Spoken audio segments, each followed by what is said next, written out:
నేను కూడా చెప్తున్నాను, రూపాయి తీసుకున్నాను, సంపూర్ణ జీతం తీసుకుంటాను ఎమ్మెల్యేకి.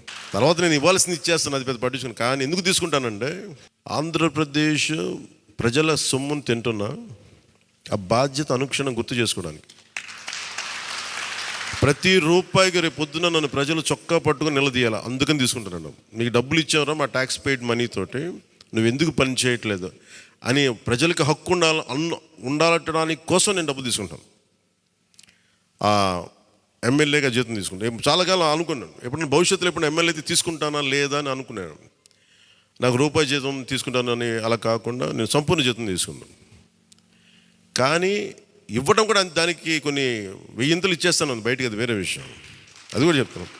కాకపోతే ఎందుకు జీతం అంటే మనం ఎందుకు తీసుకుంటాం అని నేను ఎందుకు చేస్తున్నాను అంటే, ఈ డబ్బు ప్రజల కష్టం నుంచి, రక్తం, చెమట, స్వేదం నుంచి వచ్చింది. అది ఆ డబ్బు ముట్టుకున్నప్పుడు నాకు బాధ్యత గుర్తు రావాలి, అందుకని నేను అది కూడా నిర్ణయం తీసుకున్నాను. సో మీ అందరికీ కూడా నా ప్రత్యేక ధన్యవాదాలు. మనందరం కూడా జవాబుదారీతనం ప్రభుత్వం ఎలా ఉంటుందో చూపిద్దాం.